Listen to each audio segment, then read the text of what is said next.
ತಾಲಿಪಿಟ್ಟು ತಟ್ಟುವಾಗ ಉರಿ ಚಿಕ್ಕದು ಮಾಡ್ಕೋಬೇಕು, ದೊಡ್ಡದಿರಬಾರ್ದು, ಬೇಗ ಬೆಂದ್ಬಿಡುತ್ತೆ. ಅದನ್ನ ನಾವು ಒತ್ತುವರೆಗೂ ಉರಿ ಚಿಕ್ಕದಾಗೇ ಇರಬೇಕು.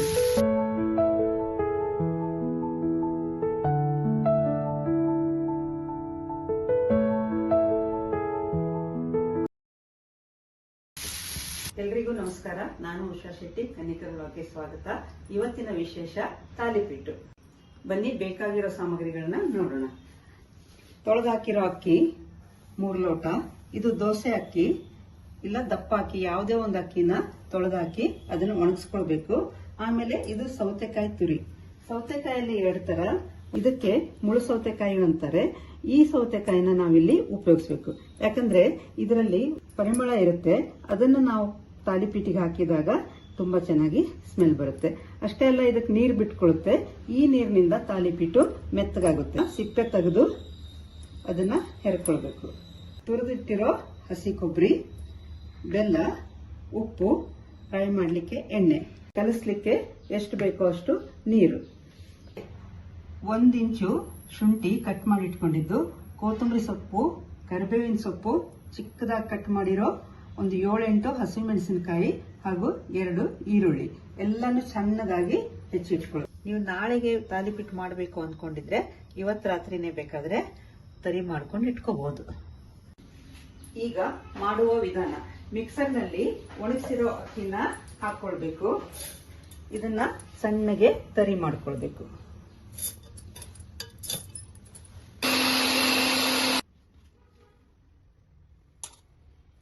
ಅಕ್ಕಿ ಮಿಕ್ಸರ್ಗೆ ಹಾಕೊಂಡಿದ್ದೆ.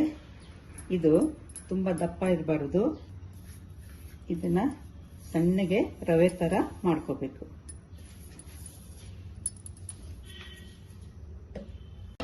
ಈಗ ಹಿಟ್ಟು ಕಲಿಸ್ಕೋಬೇಕು. ಅಲ್ಲಿವರೆಗೆ ತವಾ ಕಾಯ್ಲಿಕ್ಕೆ ಇಡೋಣ.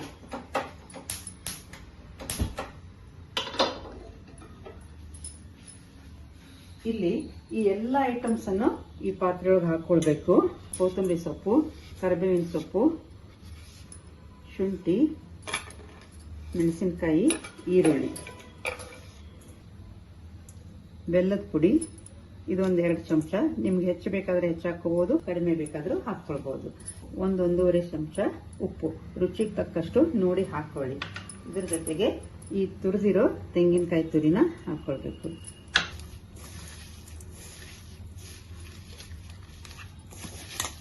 ಎಲ್ಲಾನು ಚೆನ್ನಾಗಿ ಮಿಕ್ಸ್ ಮಾಡ್ಕೊಳ್ಳಿ. ಇದಕ್ಕೆ ತುರಿದಿಟ್ಟಿರೋ ಸೌತೆಕಾಯಿ ತುರಿನ ಹಾಕೊಳ್ಬೇಕು. ಇದನ್ನ ಸಹಿತ ಮಿಕ್ಸ್ ಮಾಡ್ಕೊಳ್ಬೇಕು. ಈಗ ಇಷ್ಟೊಂದು ಹಿಟ್ಟಿದೆ. ನಿಮ್ಗೆ ಎಷ್ಟು ತಾಲಿಪಿಟ್ಟು ಮಾಡಬೇಕು ನೋಡ್ಕೊಂಡು ಹಿಟ್ಟು ಹಾಕ್ತಾ ಹೋಗಿ.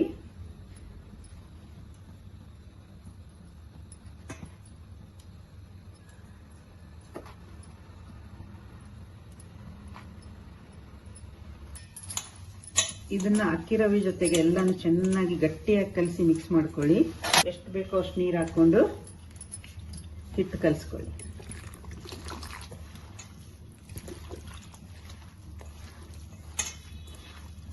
ಕಾವಲಿ ಮೇಲೆ ತಟ್ಟಬೇಕಾಗುತ್ತೆ.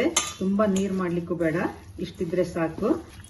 ತುಂಬಾ ಗಟ್ಟಿಯಾದ್ರೂ ಕಾವಲಿ ಮೇಲೆ ತಟ್ಟಲಿಕ್ಕೆ ಆಗೋಲ್ಲ. ಅದಕ್ಕೆ ಈ ಒಂದು ಕನ್ಸಿಸ್ಟೆನ್ಸಿಯಲ್ಲಿ ಹಿಟ್ಟನ್ನ ಕಲಸ್ಕೊಳ್ಳಿ. ಕಾವಲಿಗೆ ತಟ್ಟೋ ಮೊದಲು ಇದಕ್ಕೆ ಉಪ್ಪು ಖಾರ ಎಲ್ಲ ಸರಿಯಾಗಿದೆನಾ ಅಂತ ಒಂದ್ಸಲ ಚೆಕ್ ಮಾಡಿ ತಾಲಿಪಿಟ್ಟು ಮಾಡಬೇಕು. ಕಾವಲಿ ಬಿಸಿ ಮಾಡ್ಕೊಂಡಿದ್ದಿದೆ. ಆದ್ರೆ ದೋಸೆಗೆ ಹಾಕಿದಂಗೆ ನಾವು ಸ್ಟಾರ್ಟಿಂಗ್ ನಲ್ಲಿ ತುಂಬಾ ಎಣ್ಣೆ ಹಾಕಬಾರ್ದು.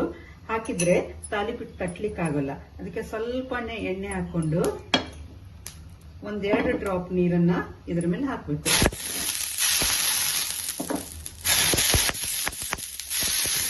ಸ್ವಲ್ಪ ನೀರು ಹಾಕೊಳ್ತಾ ಇದ್ದೀನಿ. 1 ಸೌಟು ಉಪ್ಪು ಹಾಕೊಂಡಿದ್ದಿದೆ. ತಾಲಿಪಿಟ್ಟು ತಟ್ಟುವಾಗ ಉರಿ ಚಿಕ್ಕದು ಮಾಡ್ಕೋಬೇಕು, ದೊಡ್ಡದಿರಬಾರ್ದು, ಬೇಗ ಬೆಂದ್ಬಿಡುತ್ತೆ. ಅದನ್ನ ನಾವು ಒತ್ತುವರೆಗೂ ಉರಿ ಚಿಕ್ಕದಾಗೇ ಇರಬೇಕು.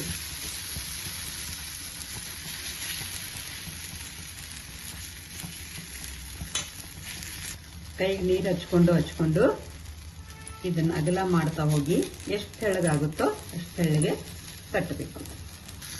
ಆದಷ್ಟು ಬೇಗ ಇದನ್ನ ತಟ್ಕೊಳ್ಬೇಕು. ಸ್ವಲ್ಪ ಈ ರೀತಿಯಾಗಿ ಕಚ್ಚ ಹಾಕೊಂಡು ಇದರೊಳಗೆ ಎಣ್ಣೆ ಬಿಡಬೇಕು. ಅಂದ್ರೆ ನಾವು ಮೊದಲಿಗೆ ಸ್ಟಾರ್ಟಿಂಗ್ ನಲ್ಲಿ ಎಣ್ಣೆ ಹಾಕೊಂಡಿಲ್ಲ ಹೆಚ್ಚು, ತಾಲಿಪೀಠು ಹೇಳಲ್ಲ. ಈ ರೀತಿ ಮಾಡ್ಕೊಂಡ್ರೆ ಎಣ್ಣೆ ಒಳಗಡೆ ಹೋಗಿ ತಾಲಿಪೀಠು ನೀಟಾಗಿ ಇರುತ್ತೆ.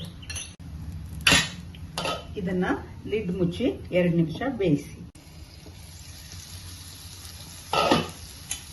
ಈಗ ನೋಡಿ ಇದು ಬೆಂದಿದೆ. ಇದನ್ನ ಮತ್ತೊಂದು ಸೈಡ್ ನಲ್ಲಿ ಟರ್ನ್ ಮಾಡಿ ಹಾಕಬೇಕು. ಈ ಬದಿಯಿಂದನೂ ಎಣ್ಣೆ ಹಾಕಬೇಕು. ಸ್ವಲ್ಪ ಎಣ್ಣೆ ಹೆಚ್ಚು ಹಾಕಬೇಕು, ಇಲ್ಲಾಂದ್ರೆ ಡ್ರೈ ಆಗುತ್ತೆ.